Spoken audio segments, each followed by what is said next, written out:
स्वर्ग चला गया। बलि ने स्वर्ग के ऊपर विजय प्राप्त की। देवता रोने लगे। अदिति ने अपने पति कश्यप से प्रार्थना किया। कश्यप ने पयोव्रत का उपदेश किया और कहा कि इस व्रत के द्वारा आप भगवान को प्रसन्न करो। भगवान की साधना करने लगी। भगवान गर्भ में आए। समय आने पर भगवान वामन के रूप में प्रकट होने वाले हैं। भगवान आने वाले हैं। यहां बलि भगवान के भक्त हैं। बलि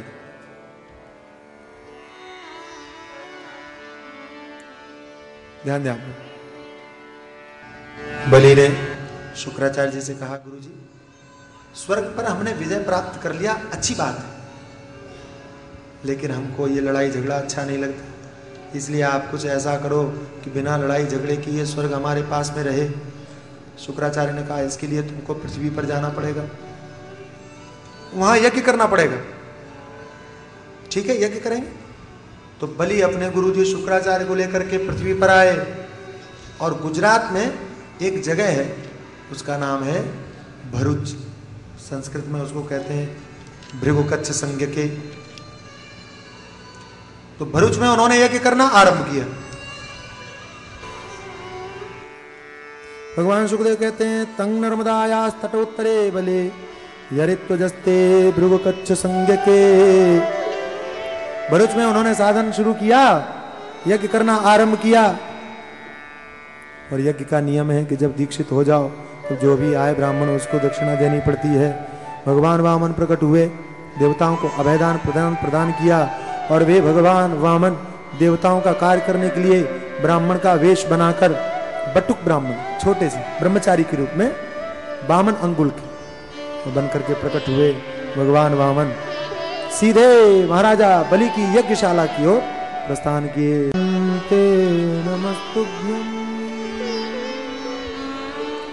बलि की यज्ञशाला में वामन भगवान पधारे।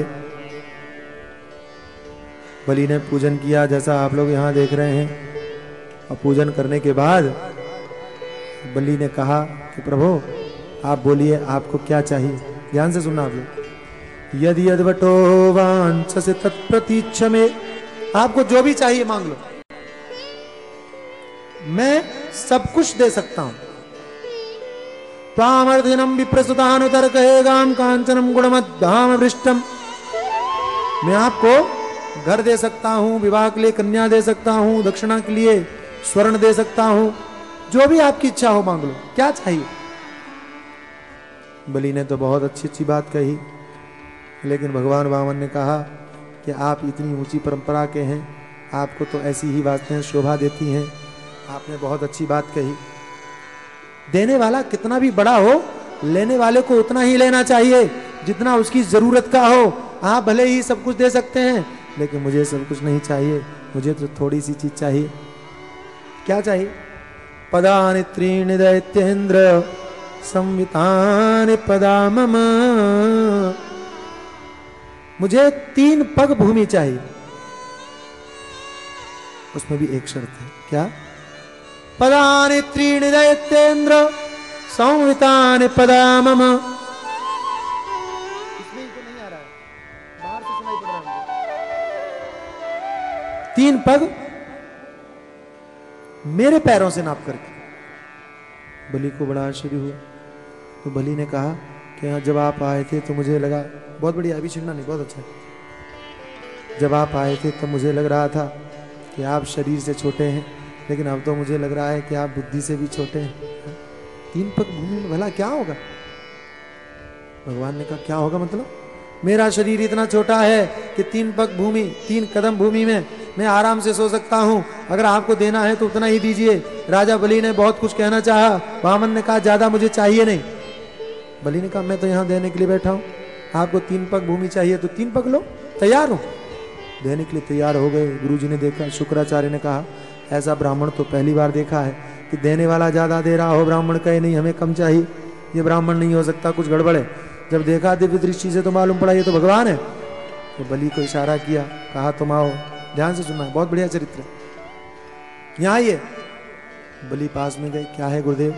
कहा कि तुमने इनको देने का वचन तो नहीं दे दिया, बोले गुरुदेव दे दिया है। तो कहा उनको कह दो कि मैं नहीं देने वाला। क्यों? तुमने नहीं पहचाना? अरे ये ब्राह्मण नहीं है, ये तो छलिया है जो तुम्हें छल करने के लिए आया है।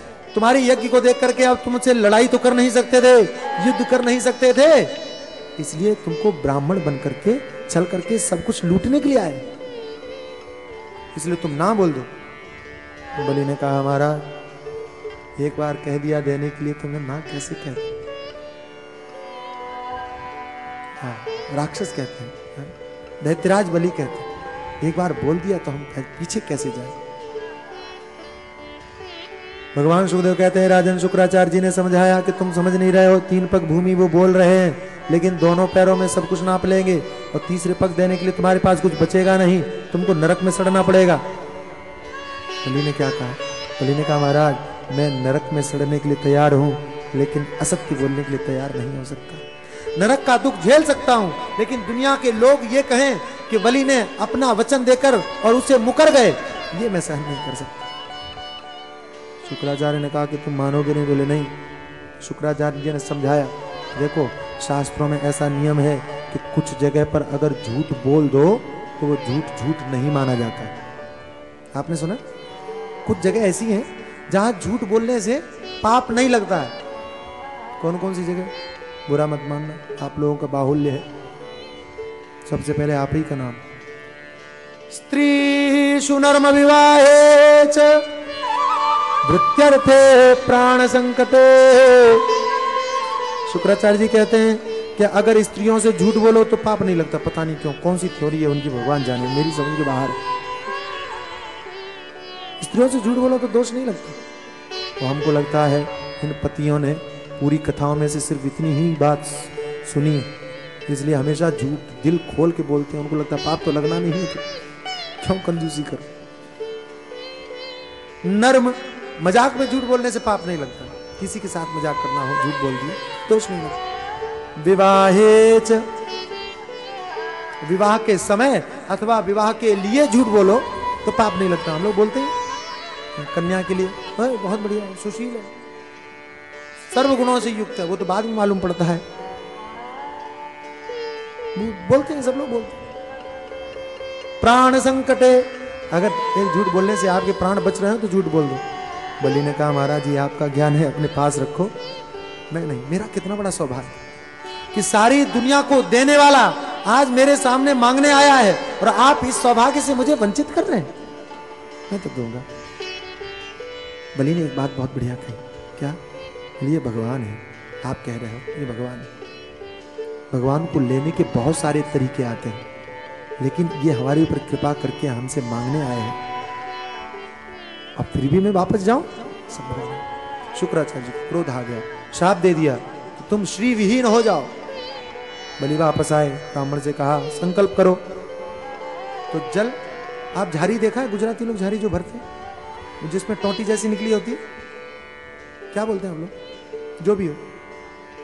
तो जैसे ही पानी निकालने के लिए गए, शुक्राचार्य ने कहा शिष्य तो अपना ही है, इसकी रक्षा करनी चाहिए।